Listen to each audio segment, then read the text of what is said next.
Hello, and welcome to the National Archives Foundation's virtual program series. I'm Patrick Madden, the Executive Director of the National Archives Foundation. Thanks for joining us. Through this program, we're pleased to open the virtual doors of the National Archives and its billions of treasures as we explore our nation's past. This program is a special edition because we are featuring one of our Cokie Roberts Research Fellows. The Cokie Roberts Research Fund for Women's History supports our annual fellowships for emerging and established journalists, historians, authors, and graduate students who perform and publish new research for the general public to elevate women's history using the records held at the National Archives. Recipients of the fellowship perform this research for a published book, article, essay, film, short series, or art piece. If you'd like to learn more about the fund or any of the previous fellowship recipients, please visit our website, archivesfoundation.org, and click Learn. And when you're there, if you're so inspired, you can support the fund with a donation. Our moderator today is Rebecca Boggs Roberts. She's an award-winning writer and educator. She's the author of 4 books. She is currently the Deputy Director of Events at the Library of Congress and serves as one of my bosses, a board member for the National Archives Foundation. She served on boards of directors or advisory boards for a number of other prestigious historical organizations. Our special featured fellow today is Dr. Kara Dixon Vuic. She is our 2021 recipient of the Cokie Roberts Fellowship. Her research focuses on women and selective service, which we featured in her upcoming book, Drafting Women. Dr. Vuic is the Lance Corporal Benjamin W. Schmidt Professor of War and Conflict and Society at Texas Christian University. To learn more about the focus of her research, I'm pleased to welcome Rebecca Roberts to lead us in today's conversation. Vuic, thank you so much for being here. We really appreciate the chance to get to talk to you. Absolutely. It's nice to be here. So I'm sure, between students and your own research and everything, you don't get much of a chance to actually read for pleasure. But I love asking people, are you reading anything interesting right now? So I've been reading a friend of mine, colleague, but also a friend. She just published her new book called Earning Their Wings, which is about the WASPs of World War II. And what I think is really cool about the book is that she talks about the WASP in World War II, which is a subject that some people might have heard of, but not know a lot about. But she also follows those women after the war and looks at them as veterans. Huh. That's something that, most, even historians who do women in the military, right? We don't know a lot about women as veterans. And what she's looking at is these women were not given military status during the war. They were officially civilians working for the Army. And so after the war, they had no GI Bill benefits. They couldn't be buried at Arlington, right? None of those things were available to them, and they fought for those rights and for those benefits. And so I think it's a really cool story of these women, not just in the war, but sort of how they changed things for women later. So, yeah. What makes a good history book? What's one of your favorites? What makes a good history book? I mean that and I'm thinking mostly for students, right? What makes a good history book for students is that it's clear and it has a point they can figure out really easily, but it also tells them things they didn't know in new ways. For students, it has to be readable. They're not really into spending their time reading a lot of jargon and that sort of thing. And so for students, I think to tell them a good story, that a story that is about a bigger subject or a bigger question or something much broader than just the story itself. I think that's what makes a good book. Is there a current or past women's history project that you're particularly excited about or interested in? A new project. So there's a new exhibit at the World War II Museum in New Orleans that is called Our War II. And it is about women in uniform during World War II. And I'm really excited about it because I've been the historical advisor for that exhibit.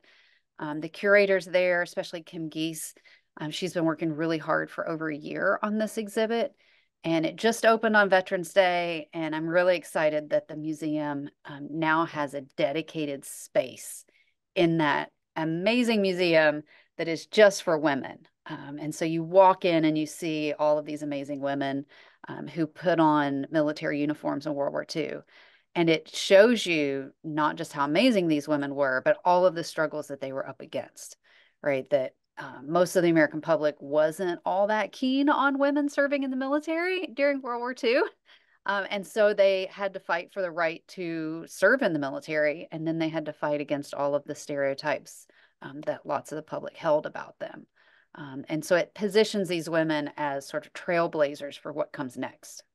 That after World War II, the military integrates women in permanent ways, right? That not just like, oh, we'll take you for the wartime and then we'll be done with you, but integrates them permanently. And so it takes the exhibit up through today and looks at some women in uniform now. So I'm really excited about it. I think it's a great exhibit. Yeah. A Do you little think biased. fair? Do you think there are specific challenges, or we could reframe them as opportunities, in researching women's history specifically that don't exist in other genres? Yeah, I mean, I think it's a challenge in that women's history is still relatively new in the world of history, right? That a lot of women's history first came because of the women's movements in the 1960s. And so there's still so much to do. I mean, most history books, most history like museum exhibits, they're all about men, and that's great. But but that is still a minority of the world's history, right? Women are half the population of the United States, sometimes more, depending on the time. And so I think there's still a lot that we can learn and a lot that we can do in terms of figuring out, how women changed history, how women experienced history. So I think that the field is still fairly wide open. If women make history differently from men, Mm-hmm. finish the sentence. Women make history by. I think doing everything.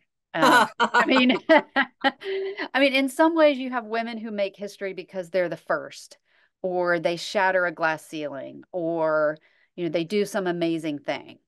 And in other ways, I think women make history by doing the more mundane, just day-to-day things. I mean, when I was thinking about the World War II exhibit I just mentioned with women in the military, a lot of what those women did after the war was go home and go to work and raise families.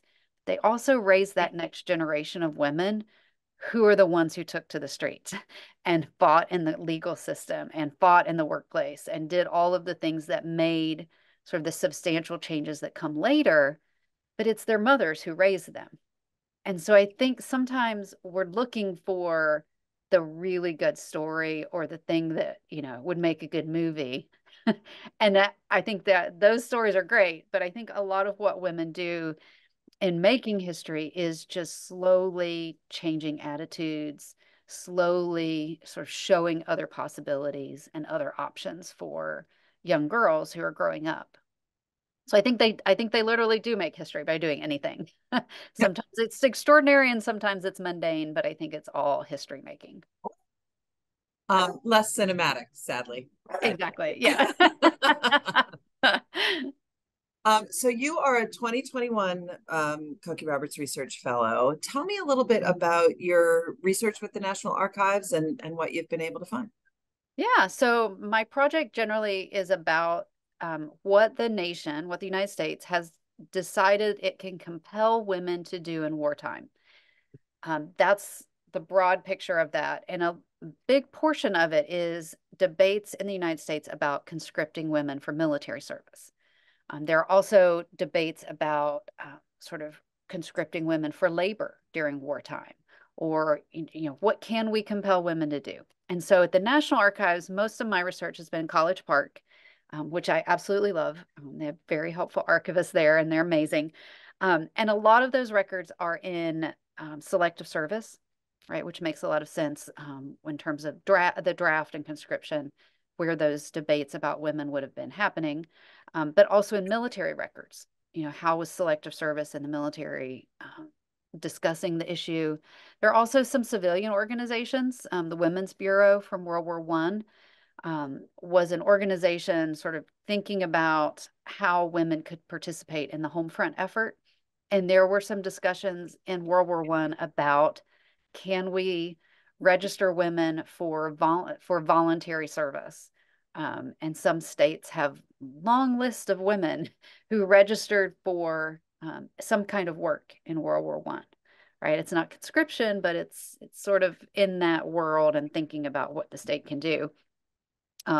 So those are mostly my records at College Park. Lots of records. They span eras. I mean, all the way up through the 90s and thinking about women in combat and how that might play into conscription and selective service. Yeah, so I span a century in College Park, but College Park, Maryland, we should say. Have you been to any other locations or archives troves? Yeah. A lot of the presidential libraries. I've been to the FDR library, Eisenhower, Truman. A lot of Jimmy Carter records are online, which was very handy during COVID.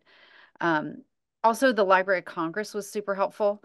They have some records of several Congress members who were actively pushing for women's expanded roles in the military and also thinking about selective service. They have the ERA America records, National Women's Party, some of those sort of feminist organizations in the sort of 1960s, 1970s era would say, we don't really like conscription in theory, but if it exists, we think women and men should be it should equally apply. And so I have feminist organizations, sort of their take on the question, as well as Congress, different folks. Yeah, so I've been a little everywhere, but it's been a lot of fun. Lots of helpful archivists everywhere. And anybody doing this kind of work knows that without a helpful archivist, you're pretty much stuck. So yeah, no question. What was the most unexpected document you found? So I don't know if it was unexpected, but it was one of those things where like I opened the box and saw it and was like looking around for somebody to show it to. I'm like, come and look, come and look, come and look. See this whole thing. Right. So it's pulled out of the box this huge stack of papers, and they're tied together with a string. And it is a stack of petitions signed by Black women and their supporters in 1945, early 1945.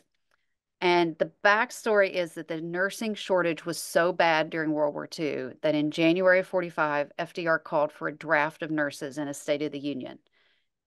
Congress was set to pass that before the war ended in Europe.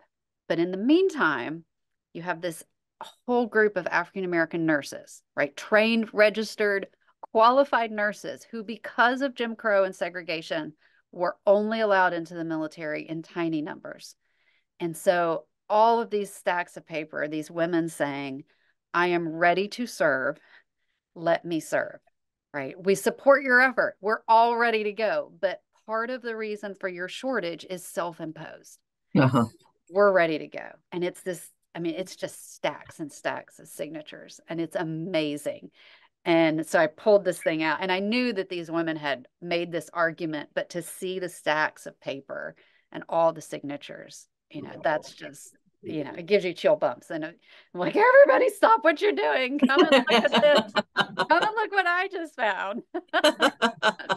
It's not generally appropriate behavior in the National Archives, but. Oh, sure it is.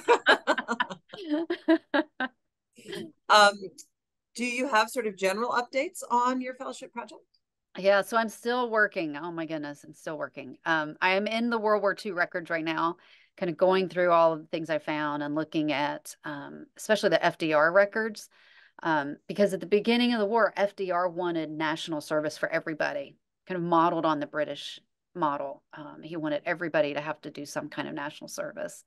And then later, there were labor shortages and there were calls to register women for labor, right, for work in industry or all kinds of jobs. There was the nurse draft.